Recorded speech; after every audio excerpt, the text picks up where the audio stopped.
Ready? Okay. 091101. When said aloud and individually, these numbers may sound merely like numbers to most of us. But if it weren't for, if it weren't for 9 thrown in the mix, it might even sound like binary code.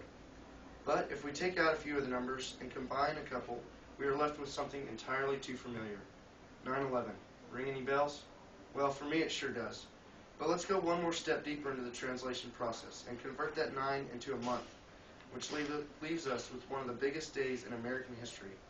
September 11th, 2001 to be exact. September 11th was not just another day for a lot of Americans, though it may have started out like one. 4/09/11/01 was the date of the biggest terrorist strike ever on the United States. In just a few hours, 4 planes were hijacked. The first was flown into one of the World Trade Centers, followed by the second into the other Trade Center. American Airlines Flight 11 was the first plane to strike the towers, and United Airlines Flight 175 the second. These 2 attacks were followed by American Airlines Flight 77, which was aimed for the Pentagon, and unfortunately found its target. The last of the 4, United Airlines Flight 93, was also hijacked, and was aimed for Washington, D.C., though several passengers were able to take back control for long enough to crash the plane into an open field near Shanksville, Pennsylvania. What did all these attacks have in common? Well, they were all executed by jihadists, an organization which was started by Osama bin Laden.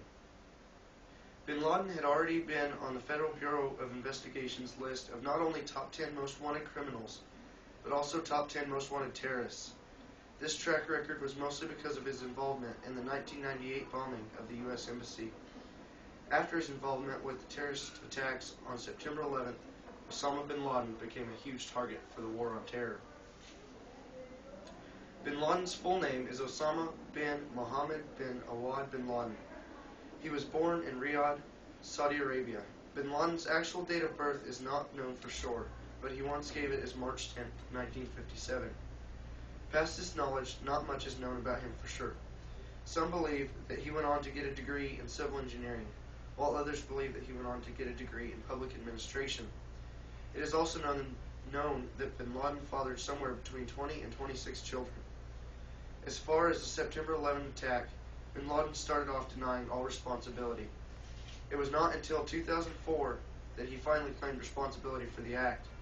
After his admittance of the responsibility for the September 11th attacks, he stated that he was the one that had directly told the 19 brothers to hijack the planes. During the reveal, bin Laden also pushed blame upon President Bush for his negligence being the reasons for the hijacking. Osama bin Laden became the 456th president of the the 456th person on the FBI's most wanted list in 1999. This was during the presidential term of Bill Clinton. During this time, the pursuit of bin Laden began. It was only during the term of Bush that the priority was raised because of the terrorist attacks on the World Trade Centers. Moving on to President Obama, during his campaign, Barack Obama announced, "We will kill bin Laden. We will crush Al-Qaeda. That has to be our biggest national security priority." It took more than a decade for Americans to get their revenge on bin Laden. But finally, in 2011, May 1st to be exact, Osama bin Laden was killed. In the last few months of his life, the Central Intelligence Agency had constructed a small team of spies to keep watch on him and learn his daily schedule, so that once his whereabouts could be for sure, a team could move in to take out the terrorist. Once a maximum amount of intelligence had been secured, it was time for the final part of Operation Neptune Spear to be carried out. President Obama was the person that ordered this operation be carried out. For this operation, the CIA appointed a team of naval officers called Dev Crew, also known as SEAL Team 6. During the attack, a U.S. official explains about how bin Laden was retreating. He said that he didn't know where he was retreating to, or if he was going to retrieve a weapon or suicide vest, but he was retreating, which was the reason that he was killed. It was later discovered that bin Laden had been concealing an AK-47 and a pistol in his room. The death of Osama bin Mohammed bin Awad bin Laden was celebrated greatly by people across the country, including by one man who was so devoted to the death of bin Laden, he refused to shave his beard after the September 11th attacks.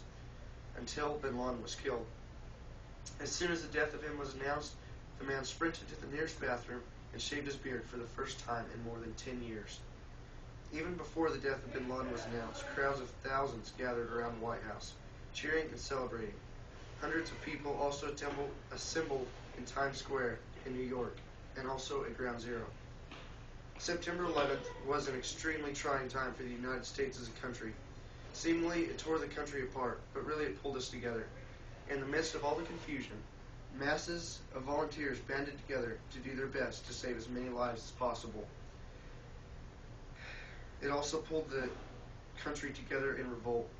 People everywhere across the country called for a counterstrike on Al-Qaeda. But trying to devastate our country, the terrorists' tactics ended up uniting the country in such a way that it had not been in many years. Thank you guys for your time.